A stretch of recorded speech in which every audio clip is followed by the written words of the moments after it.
Welcome to Bliss Travels. This is the route that we will take in Europe. 2023. And it's becoming more and more important that all of us get out and follow it and cast a vote for happiness. Let's have a look at the top 10 best places to visit in Europe. Number 10. The Azores. The Azores are the Hawaii of the mid-Atlantic, with densely forested islands fringed by craggy cliffs that seem to rise out of the nothingness like giant green knees from a primordial bath.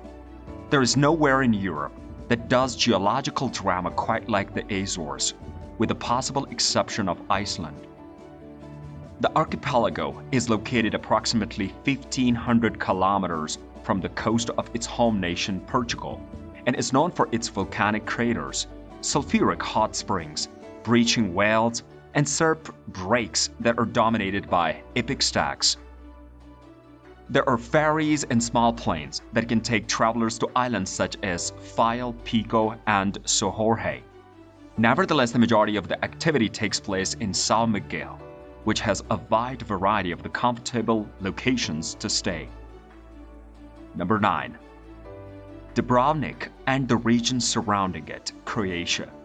This limestone stronghold on the Adriatic Sea has always possessed a certain mystique, even though it's experiencing currently an influx of visitors due to the popularity of the Game of Thrones.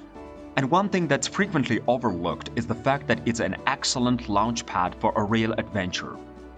Montenegro is a country that has been gradually rediscovering its post-war mojo, especially with the upcoming arrival of the biophilic modernist hotel from the Jano, which is Amman's new younger sister brand. To the south, it's less than an hour's drive past the sleepy harbor towns of the Dubrovnik Riviera to reach Montenegro. Mostar is an amazing Bosnian town with a fairy-lit millhouse restaurants and Ottoman stone bridges. It's not far from the Kravis waterfalls, which include a turquoise swimmable lagoon encircled by the Niagara-like falls. From the south, it takes less than 3 hours to Kravis waterfalls. Number 8. Skåne, Sweden. The county in the southernmost Sweden rarely receives the coverage it deserves, in large part because the resund bridge, which connects Malmo and Copenhagen, draws so much attention into the possible direction.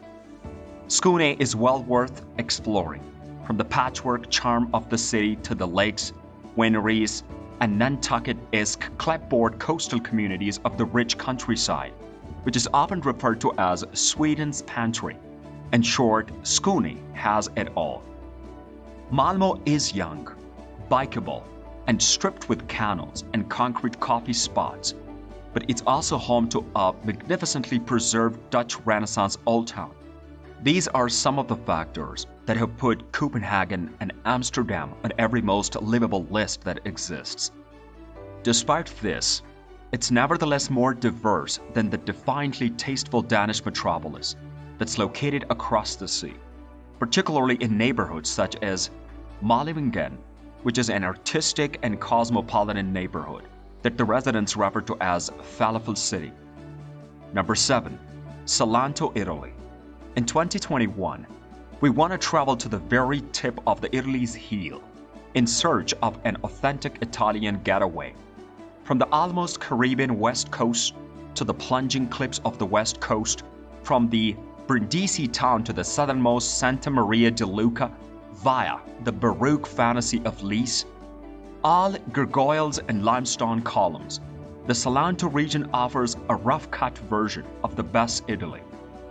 On its hot frequency, the region is frequently short-handed as the country's answer to the Cornwall. This terrain is barren and ochre-colored and is filled with olive arcades and kids who leap off cliffs. There isn't much of a scene here. The cuisine of the port tends to be homey and uncomplicated. For example, the surprisingly wonderful numerati or lamb of fowl rolls served in the walled garden at a Casa do Martino and Taviano, or the grilled bream at the Lo Scalo, built into the cliffs at the Marina di Navagli and run by the Longo family for the better part of a century. Number 6. Timisoara, Romania. Little Vienna is a nickname given to this city in the western Romania due to the great Habsburg secessionist architecture that can be found here and the circular city center. In all honesty, it lacks the polished sophistication of the capital of Austria. Yet that's not the objective at all. Even in the city's great center, which was the first town in Europe to have electric streetlights, Timisoara doesn't have the atmosphere of a tourist trap.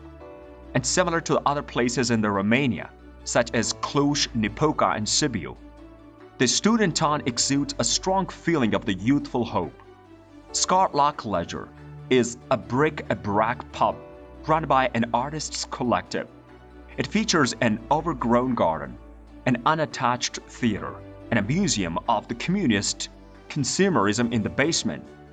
Many of the city's restaurants have the atmosphere of someone's living room. There are festivals in Timisoara for everything from the world music to film, Romani art, and jazz. The latter of which has always been big here, even when Ceausescu pushed it underground.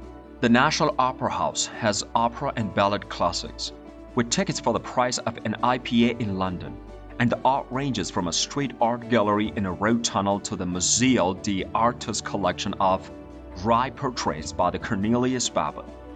All of this led it to be named European Capital of the Culture for 2021, a designation which may get pushed back a few years in the wake of the COVID-19. Label or not, this is a proper city of culture and well worth a city break. Number 5. The Greek cities of the Chania and Crete. Chania packs a big punch when it comes to the quality of its cuisine. Even though its Ottoman-influenced harbor and spaghetti ball of the cobblestone streets are both exquisitely gorgeous, the city on Earth's western coast of the Greek island has a select but rapidly increasing scene that's attracting those with skilled palates. The scene ranges from basic seaside cafes to the superb Cretan fine dining. Number 4. Helsinki, Finland. Forget the great architecture and the excellent dining spots by the river. If there is one thing that Helsinki has in plenty, it's the steely-eyed attention of its people. The city invested more than 99 million euros in its art and culture sector in 2018, adding to an already robust selection of museums, concert halls, and gallery spaces. The end effect is genuinely world-class culture metropolis that's energizing enough to compete with the Copenhagen and the Stockholm. The city is loaded with design locations that defy categorization and is bordered by the Baltic archipelagos, which give the ear a pleasingly salty flavor. Number 3. Canary Islands, the island of El Hierro. The lesser-known Canary Islands are preparing to steal the show in 2021 by casting aside the archipelago's undeserved reputation as a destination for all-inclusive vacation packages. The sun-backed Spanish chain off the Atlantic coast of the Africa is home to awe-inspiring landscapes, including verdant banana plantations and laurel woods, as well as a network of beaches that range in color from black to white to buttery yellow.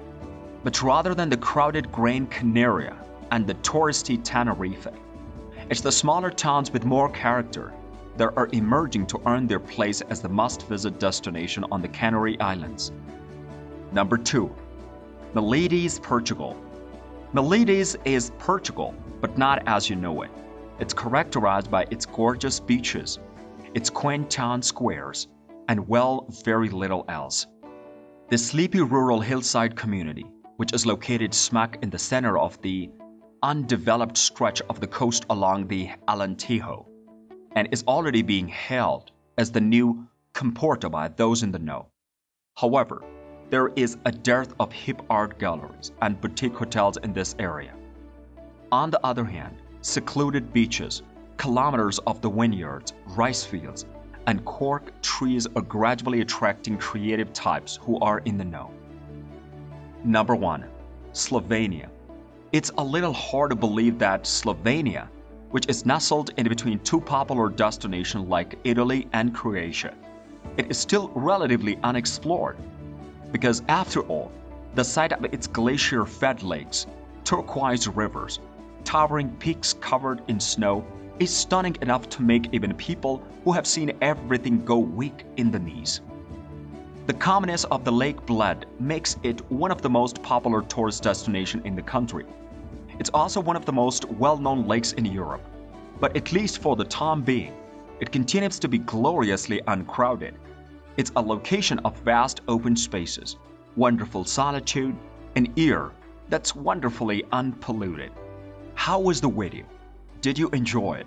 Tell us in the comment section below and subscribe to our YouTube Bliss Travels channel for more updates.